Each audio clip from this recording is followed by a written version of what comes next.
ان دنوں پاکستان میں ہر طرف الیکشنز کا سما ہے اور الیکشن سے قبل وطن عزیز میں ایک چیز کی ڈیمانڈ بہت زیادہ بڑھ جاتی ہے اور وہ ہے لوٹے۔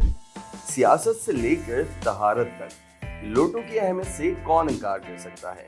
وہ کہتے ہیں نا، اسی تو مر گئے بھوکے ننگے، ساڑھے نالو لوٹے چنگے۔ لیکن ان لوٹوں کی زندگی میں بھی ایک ڈارک فیز آیا تھا جب مسلم شاورز انوینٹ ہوئے تھے۔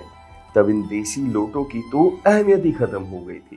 لیکن میں قربان جاؤں ہمارے سیاست دانوں پر، جنہوں نے بڑی محنت و مشقت کر کے ان لوٹوں کو اپنی کھوئی ہوئی عزت واپس دلوائی۔ اس موقع پر ہمارے نمائندے لوٹا سوسائٹی کے پاس موجود ہیں۔ آئیے جانتے ہیں ان سے کہ اپنی کھوئی ہوئی عزت واپس ملنے کے بعد ان کے کیا تاثرات ہیں۔ جی حسن، ہمیں بتائیے گا۔ ایک وقت تھا جب ہم ہر گھر کی زینت بنا ہوا کرتے تھے۔ گھر کے ہر شخص کے سارے پرسنل سیکرٹس ہمیں پتہ ہوتے تھے۔ ہر شخص ہم پر بہت بھروسہ کیا کرتا تھا۔ لیکن جب سے یہ مسلم شاورز آئے ہیں، ہمیں تو کوئی پوچھتا بھی نہیں، بلکہ جہاں دیکھتے ہیں ہمیں لات مار کے چلے جاتے ہیں۔ لیکن بھلا ہو پاکستان کے سیاستدانوں کا، جنہوں نے اپنے نام کے ساتھ ہمارا نام جوڑا، خود بے عزتی اٹھائی لیکن ہمیں اپنا کھویا ہوا مقام واپس دلوایا۔ ان کا یہ احسان ہماری لوٹا سوسائٹی کبھی نہیں بھول سکتی۔ کیوں بھائی لوگ؟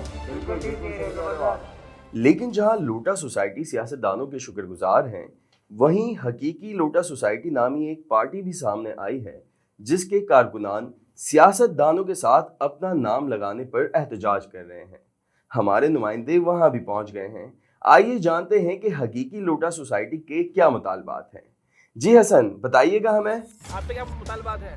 ہمارے لوٹا بہن بھائیوں کے اصل نمائندے ہمیں اور ہمیں قطعی قبول نہیں کہ ہمارا نام ان سیاستدانوں کے ساتھ جوڑا جائے جو الیکشن قریب آتے ہی اپنے ذاتی مفاد کے لیے اپنی وفاداریاں تبدیل کریں۔ ہم لوٹے وفاداری کے پیکر ہوتے ہیں۔ آپ چاہے جتنے ہی گھر بدل لیں، ہم وہی کے وہی رہتے ہیں۔ آپ کے نئے گھر کے نئے واش روم میں کسی کونے میں پڑا ہوا وہ پرانا لوٹا اس بات کی گواہی دیتا ہے کہ ہم وفادار تھے، ہیں اور رہیں گے۔ آپ نے سنے حقیقی لوٹا سوسائٹی کے مطالبات۔ وہ چاہتے ہیں کہ سیاست دانوں کے ساتھ ان کا نام نہ جوڑا جائے کیونکہ وہ ان کے لیے باعث شرمندگی ہے۔ But on a very serious note, Pakistan میں الیکشن سرمایہ داروں کے لیے انویسٹمنٹ کا موقع ہوتے ہیں۔ وہ چاہتے ہیں کہ ہر پارٹی میں اپنے مہرے چھوڑے جائیں، جنہیں وقت آنے پر استعمال کیا جائے، اور اس کے لیے وہ لوٹوں یا الیکٹیبلز کا استعمال کرتے ہیں۔ یہ 50-60 الیکٹیبلز ٹرانزٹ مسافر کی طرح ہوتے ہیں۔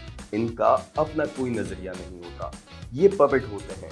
ان کے مالک جس طرح انہیں چلاتے ہیں وہ ویسے ہی چلتے جاتے ہیں۔ لیکن ان الیکٹیبلز کو الیکٹیبل بنانے والا کون ہے؟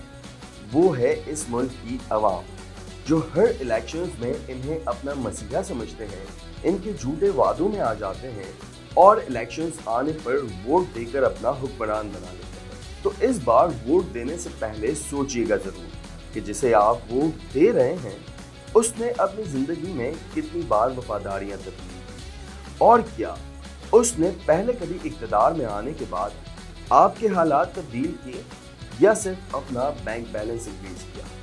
سوچیے گا ضرور۔